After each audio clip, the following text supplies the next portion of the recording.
স্বাগতম ভূত এফএমে। আজকের গল্পটি পাঠিয়েছেন সাইফুল ইসলাম, নোয়াখালী থেকে। গল্পের নাম মর্গের নাশ। এই গল্পে একটি মর্গে লাশ যে জীবন্ত হয়ে ওঠে তা আমাদের রাতকে জেগে থাকার মতো ভয়ানক করে তোলে। প্রস্তুত তো? গল্প শুরু। আমার নাম রিয়াজ। আমি চট্টগ্রামের একটি প্রাইভেট হাসপাতালের নাইট শিফট মর্গ অ্যাটেন্ডেন্ট। রাতের ডিউটি সবসময় একা কাটাতে হতো, আর কখনো কখনো শীতল সন্ন্যাসী বাতাসের মধ্যে কাজ করতে গিয়ে এমন ঘটনা ঘটেছে যা আমাকে আজও রাতের ঘুম থেকে জাগিয়ে তোলে। সেই রাতের ডিউটি। রাত তখন প্রায় 2টা।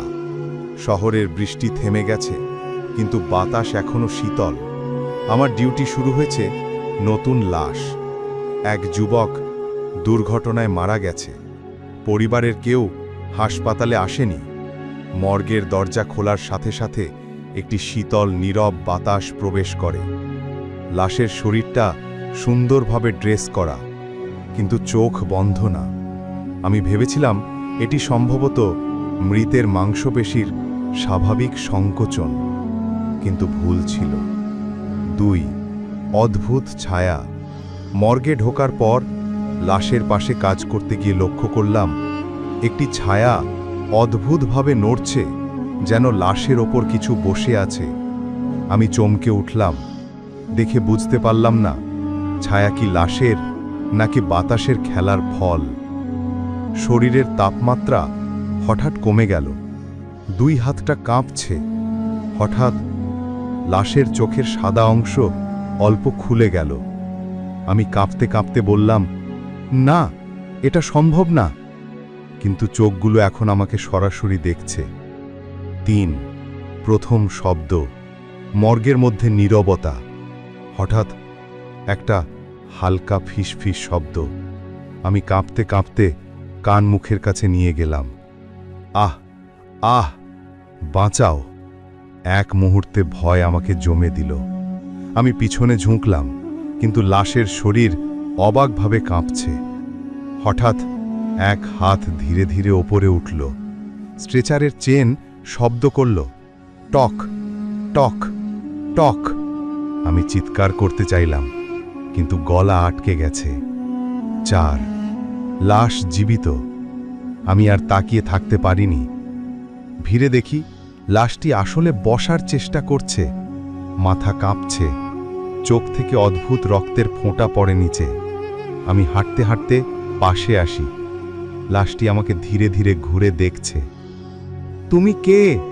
কণ্ঠটা ফিসফিসে, মানুষের নয়। আমি বুঝলাম লাশ জেগে উঠেছে। আমার শরীর কাঁপছে। মাথায় হাত রেখে বললাম, তুমি কি করছো? আমি মারা যাইনি। আমি তখন পুরোপুরি স্তব্ধ। মস্তিষ্ক কাজ করছে না। 5 লাশের অভিযোগ। লাশ, নাম তার জাহিদ। এক দুর্ঘটনায় মারা গেছে বলে হাসপাতালের কর্তৃপক্ষ লিখেছে, কিন্তু সে ফিসফিস করে বলছে আমাকে হত্যা করা হয়েছে। তারা আমার সঙ্গে অন্যায় করেছে। আমি ঠিকমতো শ্বাস নিতে পারিনি। আমি চিৎকার করতে চাই, কিন্তু গলা আটকে গেছে। লাশটি ধীরে ধীরে আমার দিকে এগোচ্ছে। তার শরীর ঠান্ডা, কিন্তু স্পর্শ ভয়ঙ্কর। 6 মর্গে ভূতের সন্ধ্যা। আমি মর্গ থেকে বের হওয়ার চেষ্টা করলাম, কিন্তু লাশটি আমাকে কোনোভাবেই ছাড়ছে না। এবার সে বলল, আমার দেহের সত্যিকারের কবর খুঁজে দাও, না হলে তুমি নিরাপদ থাকবে না। আমি আর কিছু বললাম না, শুধু মাথা নিলাম। লাশটি আমার দিকে তাকিয়ে হাসল। মানবের হাসি নয়, অমানুষিক। 7 গোপন কবরের সন্ধান। লাশ আমাকে একটা পুরনো বাড়ির দিকে নিয়ে গেল। রাস্তাটা অন্ধকার, বৃষ্টি থেমে গেছে। বাড়িটি পরিত্যক্ত, ধুলো ধোঁয়ায় ঢাকা। লাশটি বলল, এখানেই আমাকে কবর দেওয়া হয়েছিল, নিচে মাটির তলায়। আমি তলদেশে একটা ট্র্যাপ ডোর খুঁজে পেলাম। লাশটি আমাকে নির্দেশ করল। আমি কাঁপতে কাঁপতে ট্র্যাপ ডোর খুললাম। 8 নিচের ঘর।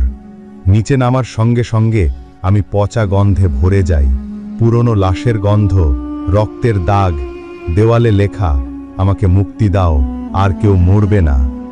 লাশটি আমার পাশে দাঁড়িয়ে আছে, চোখে অমানুষিক রক্ত, হাত উঠিয়ে দেখাচ্ছে ঠিক কোথায় তাকে হত্যা করা হয়েছিল। নয়, মুক্তি। আমি ধীরে ধীরে লাশটিকে অ্যাম্বুলেন্সে তুললাম।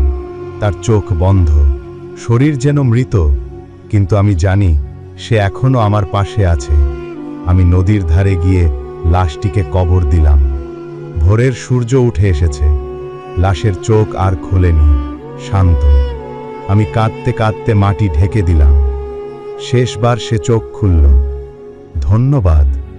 তার নিঃশ্বাস শেষ, মৃত্যুর চূড়ান্ত শান্তি। 10 শেষ কথা। বলছেন, রাতের এই গল্প থেকে আমাদের শিক্ষা, মৃত্যু শেষ নয়।